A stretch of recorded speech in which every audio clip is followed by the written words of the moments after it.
ഈ 2024 അല്ലെങ്കിൽ ഈ ഒരു പാർലമെന്റ് തിരഞ്ഞെടുപ്പിന് ശേഷം കോൺഗ്രസിനോടൊപ്പം തന്നെ ഈ രാജ്യത്ത് ദുർബലമാകുന്ന മറ്റ് രാഷ്ട്രീയ പാർട്ടികൾ ഏതെല്ലാമായിരിക്കാനാണ് സാധ്യത?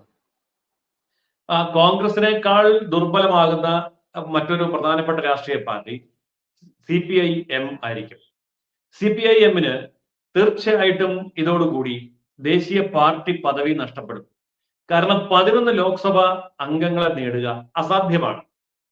4 സംസ്ഥാനങ്ങളിൽ 6% വോട്ട് നേടുക എന്ന് പറയുന്നതും അസാധ്യമാണ്.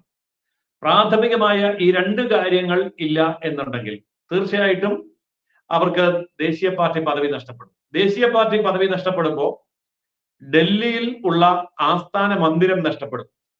മാത്രമല്ല മാധ്യമങ്ങളിലുള്ള അവരുടെ ഒരു വാർത്ത സൗജന്യമായി ഓൾ ഇന്ത്യ റേഡിയോ, ദൂരദർശൻ, പത്രമാധ്യമങ്ങൾ ഇവയിൽ അവർക്ക് അനുവദിച്ച് കിട്ടിയിരുന്ന പരസ്യ ആനുകൂല്യം നഷ്ടപ്പെടും. പിന്നെ ദേശീയ പാർട്ടി പദവി നഷ്ടപ്പെട്ട് കഴിഞ്ഞ ഒരു പാർട്ടിയെ മാധ്യമങ്ങളും മറ്റുള്ളവരും മൈൻഡ് ചെയ്യാനും പോകുന്നില്ല. അതുകൊണ്ട് കോൺഗ്രസ് ക്ഷയിക്കുന്നതിനേക്കാൾ ഭീകരമായിരിക്കും CPIM-ന്റെ തകർച്ച. അതാണ് ഒരു ദേശീയ പാർട്ടി തന്നെ ഇല്ലാതാവും. ഇതാണ് അതിനകത്ത് പ്രധാനപ്പെട്ട ഒരു കാര്യം. മറ്റൊന്ന്, കോൺഗ്രസിനോട് ഇപ്പോൾ ചേർന്ന് നിൽക്കുന്ന പാർട്ടികൾ ശിഥിലമാകും. ഉദാഹരണത്തിന് തമിഴ്നാട്ടിലെ DMK കോൺഗ്രസിനോട് ഇപ്പോഴും ചേർന്ന് നിൽക്കുന്നത് കോൺഗ്രസ് എന്തെങ്കിലും അധികാരത്തിൽ വന്നാൽ കൂടെ നിൽക്കാമല്ലോ എന്ന കാഴ്ചയിലാണ്. പക്ഷേ തമിഴ്നാട്ടിൽ BJP വലിയ മുന്നേറ്റം ഉണ്ടാക്കുകയും, അതായത് വോട്ടിന്റെ പെർസെന്റേജിന്റെ കാര്യത്തിൽ വലിയ മുന്നേറ്റം ഉണ്ടാക്കുകയും ഏതാനും സീറ്റുകൾ നേടുകയും ചെയ്യുമ്പോൾ തമിഴ്നാട്ടിലെ പ്രാദേശിക പാർട്ടികൾ BJP-യോട് ചേർന്നൊരു പോളറൈസേഷൻ ഉണ്ടാകും. ഈ പോളറൈസേഷനിൽ മറുവശത്ത് DMK ദുർബലമാകും. അതാണ് അടുത്ത തെരഞ്ഞെടുപ്പുകളിലായിരിക്കും നമുക്ക് ദൃശ്യമാവുക എന്ന് മാത്രം. മറ്റൊന്ന് മഹാരാഷ്ട്രയിലാണ്. മഹാരാഷ്ട്രയിലെ 2 പാർട്ടികളാണ് ഇല്ലാതാവുന്നത്. ഒന്ന് NCP ഇല്ലാതാവും, പിന്നെ ശിവസേന, BJP-യോട് കൂടെ നിൽക്കുന്ന ശിവസേന മാത്രം അവശേഷിക്കും, മറ്റേ ശിവസേന ഇല്ലാതെയാവും. ഇതായിരിക്കും മഹാരാഷ്ട്രയിൽ സംഭവിക്കാൻ പോകുന്ന കാര്യം. ഇനി മറ്റൊരു പാർട്ടി ഇല്ലാതാവുന്നത് ആം ആദ്മി പാർട്ടിയാണ്. ഇപ്പൊ ഡൽഹിയില്, പഞ്ചാബില് ഭരണമുണ്ട്, മറ്റ് ചുറ്റുപാടുകൾ വ്യാപിക്കാൻ വേണ്ടിയുള്ള ശ്രമമുണ്ട്. പക്ഷേ ഇന്നത്തെ അവസ്ഥയിൽ ഡൽഹിയിലെ 7-ൽ 7 സീറ്റും BJP ജയിക്കും എന്നതിന് യാതൊരു സംശയവുമില്ല. ആം ആദ്മി പാർട്ടിയുടെ ഒരേ ഒരു ലോക്സഭാ സീറ്റും നഷ്ടപ്പെടും. അപ്പോൾ ആം ആദ്മി പാർട്ടിയുടെ ദേശീയ പദവി നഷ്ടപ്പെടാവുന്ന രീതിയിലേക്ക് അതിന്റെ വോട്ടിംഗ് പെർസെന്റേജ് കുറയും. അങ്ങനെ വരുമ്പോൾ ആം ആദ്മി പാർട്ടി അടുത്ത 2 ഇലക്ഷൻ അതിജീവിക്കില്ല. അടുത്ത ഒരു ഇലക്ഷനും കൂടെ നിന്ന് ആം ആദ്മി പാർട്ടി ചരമമടയും. ഇതായിരിക്കും പ്രധാനമായും ഇന്ത്യയിൽ അപ്രത്യക്ഷമാകാൻ പോകുന്ന പാർട്ടികൾ. ഈ സന്ദേശ് ഗാലി വിഷയം പശ്ചിമ ബംഗാളിൽ മമതാ ബാനർജിയുടെ ഒരു വലിയൊരു മുന്നേറ്റം ആ ഒരു തരംഗത്തെ ബാധിച്ചിട്ടുണ്ട് എന്നുള്ളതിൽ തർക്കമൊന്നുമില്ല. അപ്പോൾ എത്രത്തോളം വലിയ രീതിയിൽ BJP-ക്ക് പശ്ചിമ ബംഗാളിൽ ഇത്തവണ മുന്നോട്ട് പോകാൻ സാധിക്കും? അത് അമിത്ഷാ പറയുന്നത് പോലെ 35 സീറ്റുകളെങ്കിലും ഞങ്ങൾ നേടിയെടുക്കും എന്നുള്ള രീതിയിലേക്കുള്ള ഒരു വലിയ പ്രഖ്യാപനം നടത്തുന്നത്. ഇതൊക്കെ നടപ്പിലാകാൻ സാധ്യതയുള്ള ഒരു സിറ്റുവേഷൻ തന്നെയാണോ ഇന്ന് ബംഗാളിൽ? അതായത് ഈ പശ്ചിമ ബംഗാളിനെ സംബന്ധിച്ച് പറയുമ്പോൾ സങ്കീർണമായ രാഷ്ട്രീയ പ്രക്രിയയിൽ കൂടി ആ സംസ്ഥാനം കടന്നുപോയിക്കൊണ്ടിരിക്കുകയായിരുന്നു കഴിഞ്ഞ ഏതാനും വർഷങ്ങളിൽ. അതായത് കോൺഗ്രസ് എന്ന് പറയുന്ന പാർട്ടി ഇല്ലാതായി, CPM എന്ന് പറയുന്ന പാർട്ടി ഇല്ലാതായി, ഫോർവേഡ് ബ്ലോക്ക്, CPI, RSP പോലെയുള്ള പാർട്ടികൾ ഇല്ലാതെയായി. അങ്ങനെ നിരവധി ഇടതുപക്ഷ മുന്നണി ഘടകകക്ഷികളും നേതൃകക്ഷികളും അപ്രത്യക്ഷമായ ഒരു അന്തരീക്ഷത്തിൽ, ആ ഒരു വാക്വത്തിലേക്കും ശൂന്യതയിലേക്കുമാണ് തൃണമൂൽ കോൺഗ്രസ് കടന്നു വരുന്നത്. എന്നാൽ മറുവശത്ത്, തൃണമൂലിന്റെ മറുവശത്ത് BJP അതിശക്തമായി മുന്നോട്ട് വന്നു. 77 അസംബ്ലി സീറ്റുകളും 18 പാർലമെന്റ് സീറ്റുകളും പശ്ചിമ ബംഗാളിൽ നേടുകയുണ്ടായി. എന്നാൽ ഈ ഇലക്ഷൻ വരുമ്പോൾ സംഭവിക്കാൻ പോകുന്നത് പശ്ചിമ ബംഗാളിലെ ഏറ്റവും വലിയ ഒറ്റ പാർട്ടി മുന്നണിയുമൊക്കെ BJP ആയിരിക്കും, NDA ആയിരിക്കും. അതായത് അമിത്ഷാ പറഞ്ഞത് തെറ്റാണെന്ന് പറയാൻ പറ്റില്ല.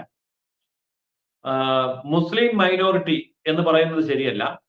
വിദേശ രാജ്യങ്ങളിൽ നിന്ന്, അതായത് ബർമയിൽ നിന്നും ബംഗ്ലാദേശിൽ നിന്നും വന്ന റോഹിംഗ്യൻ അഭയാർത്ഥികൾ ഉൾപ്പെടെ ഉള്ള വിദേശികൾക്ക് റേഷൻ കാർഡും മറ്റ് സംവിധാനങ്ങളും ചെയ്തു കൊടുത്തുകൊണ്ട് അവരെ വോട്ടർ പട്ടികയിൽ നിലനിർത്തി വോട്ട് ബാങ്ക് ആക്കിയാണ് CPM അവിടെ ഭരിച്ചിരുന്നത് എങ്കിൽ ആ CPM-ന്റെ വോട്ട് ബാങ്ക് അതേപടി തട്ടിയെടുത്താണ് ഇന്ന് തൃണമൂൽ കോൺഗ്രസ് ഭരിക്കുന്നത്.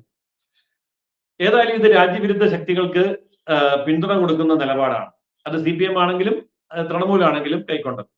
എന്നാൽ ദേശീയ തലത്തിലുണ്ടായിരിക്കുന്ന വലിയൊരു ഉണർവ്, ദേശീയതയുടെ ഉണർവ്, പശ്ചിമ ബംഗാളിന്റെ ഹൃദയത്തിൽ ഇന്നും സൂക്ഷിക്കുന്ന വിവേകാനന്ദന്റെയും ശ്രീരാമകൃഷ്ണ പരമഹംസന്റെയും നേതാജി സുഭാഷ് ചന്ദ്രബോസിന്റെയും ബങ്കിം ചന്ദ്ര ചാറ്റർജിയുടെയും അതുപോലെ തന്നെയുള്ള മഹിതമായിട്ടുള്ള നിരവധി അനവധി ദേശീയ നേതാക്കന്മാരുടെയും ആ പാരമ്പര്യം ഉറങ്ങുന്ന മണ്ണ് ഉണർന്നെഴുന്നേൽക്കും, അതിനുള്ള ലക്ഷണങ്ങൾ അവിടെ ഉണ്ട് എന്നുള്ളത് കൊണ്ടാണ് അമിത്ഷാ 35 സീറ്റ് എന്ന് ആത്മവിശ്വാസത്തോടു കൂടി പറഞ്ഞത്.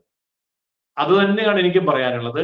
ഏതൊരു സംസ്ഥാനവും ഏതൊരു നാടും നഷ്ടപ്പെട്ടു പോയ അതിന്റെ മഹിതമായ പാരമ്പര്യം ഉണർന്നെണീറ്റ് തിരിച്ച് ആഞ്ഞടിക്കുന്ന വേളയിൽ വൻപിച്ച തരംഗമായിട്ടായിരിക്കും അത് വരിക. അതുകൊണ്ട് ദേശീയതയുടെ സുനാമിയിൽ പശ്ചിമ ബംഗാൾ BJP പിടിച്ചെടുക്കും. അവിടെ തൃണമൂൽ കോൺഗ്രസ് എന്ന പേരിൽ ഇന്ന് അവിടെ വിളയാടിക്കൊണ്ടിരിക്കുന്ന വിദേശ തീവ്രവാദ ശക്തികൾ BJPക്ക് മുമ്പിൽ കീഴടങ്ങും. അടുത്ത നിയമസഭാ തെരഞ്ഞെടുപ്പിൽ ഒന്നുകിൽ തൃണമൂൽ കോൺഗ്രസ് പരാജയപ്പെട്ട് BJP അവിടെ സംസ്ഥാന ഭരണത്തിൽ വരും. എന്നാൽ അധികാരമോഹിയും തന്ത്രശാലിയുമായ മമതാ ബാനർജി ഒന്നുകിൽ ഇതിന്റെ ഇലക്ഷൻ റിസൾട്ട് വന്നു കഴിഞ്ഞ് ഒരാഴ്ചക്കുള്ളിൽ NDAയുടെ ഘടകകക്ഷിയാകും, അതല്ലെങ്കിൽ BJPയിൽ ലയിക്കും. ഇതായിരിക്കും പശ്ചിമ ബംഗാളിൽ സംഭവിക്കും. ഇപ്പോ കേരളത്തിലെ മാധ്യമങ്ങൾ പ്രധാനമായിട്ട് ഈ ഒരു 3ാം ഘട്ടത്തിലെ തെരഞ്ഞെടുപ്പ് കഴിഞ്ഞ സമയത്ത്, ഇപ്പൊ 5ാം ഘട്ടമായെങ്കിലും 3ാം ഘട്ടം കഴിഞ്ഞ സമയത്ത് മോദി പതറുന്നു, മോദിയുടെ തരംഗം എല്ലാം ഭാരതത്തിൽ നിന്ന് മാഞ്ഞു പോയി എന്നുള്ള രീതിയിൽ വ്യാപകമായിട്ടുള്ള പ്രചരണം ഉണ്ടായി. ഇപ്പോ എത്രത്തോളം ഈ നമ്മുടെ കേരളത്തിലെ ജനങ്ങൾക്ക് ഇവിടെയുള്ള മീഡിയകളെ വിശ്വാസത്തിലെടുക്കാൻ സാധിക്കും? ഈ മീഡിയ പറയുന്ന കാര്യങ്ങളെ കേരളത്തിലെ ഒരു ജനവിഭാഗവും സ്വീകരിക്കുന്നില്ല. അത് ഇടതുപക്ഷമാണെങ്കിലും വലതുപക്ഷമാണെങ്കിലും, അത് ന്യൂനപക്ഷങ്ങളായിട്ടുള്ള മുസ്ലിം അല്ലെങ്കിൽ ക്രിസ്ത്യൻ അങ്ങനെയുള്ളവരാണെങ്കിലും മീഡിയയിലുള്ള താല്പര്യം നഷ്ടപ്പെട്ടു. അതിന്റെ ഏറ്റവും വലിയ തെളിവാണ് പത്രമാധ്യമങ്ങളുടെ പ്രചാരത്തിലുണ്ടായ വൻപിച്ച ഇടിവ്. ഇപ്പോ നമുക്കറിയാം, ഇവിടുത്തെ മുഖ്യധാര പത്രങ്ങളൊന്നും തന്നെ കാര്യമായ കോപ്പി വിൽക്കുന്നില്ല.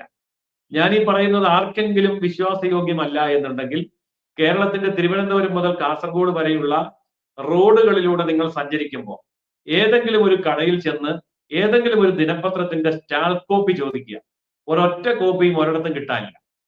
ഞാൻ കേരളം മുഴുവൻ യാത്ര ചെയ്യുമ്പോൾ പത്രം വാങ്ങിക്കാൻ ശ്രമിക്കാറുണ്ട്, പക്ഷെ പത്രം കിട്ടാനില്ല. എന്താ കാരണം? ഒരു കടയിലും സ്റ്റാൾ കോപ്പി ആയിട്ട് പത്രം വിൽക്കുന്നില്ല. കാരണം പത്രത്തിന്റെ കാലഘട്ടം കഴിഞ്ഞു, അവർ തന്നെ ആ വിശ്വാസ്യത തകർത്തു.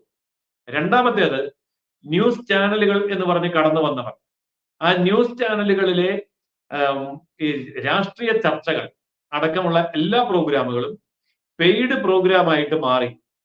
അത് ഒരു കച്ചവട തന്ത്രം മാത്രമായി മാറി. ഇത് ജനങ്ങൾക്ക് മനസ്സിലായതോടുകൂടി അവർ ചാനൽ ചർച്ചകളുടെ മുമ്പിൽ ഇരിക്കാതെയായി.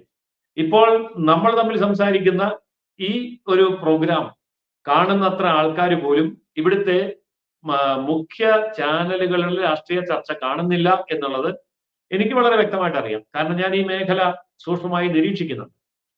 അതുകൊണ്ട് ചാനൽ ചർച്ചകൾ എന്നുള്ളത് യൂട്യൂബിൽ ചാനൽ ചർച്ചകളായിട്ട് മാറിക്കഴിഞ്ഞു. അതായത് മാധ്യമങ്ങളെ മലയാളി മറക്കുന്ന ഒരവസ്ഥയിലേക്ക് മാധ്യമങ്ങൾ എത്തിക്കഴിഞ്ഞു. അതുകൊണ്ട് മാധ്യമങ്ങളുടെ ഈ ഒരു വിശ്വാസ്യത നഷ്ടപ്പെട്ട ഒരു സാഹചര്യത്തിൽ അവർ പറയുന്നത് ഈ ഇലക്ഷൻ റിസൾട്ടോടുകൂടി പരിപൂർണമായും തെറ്റാണ് എന്ന് ജനങ്ങൾക്ക് മനസ്സിലാവും.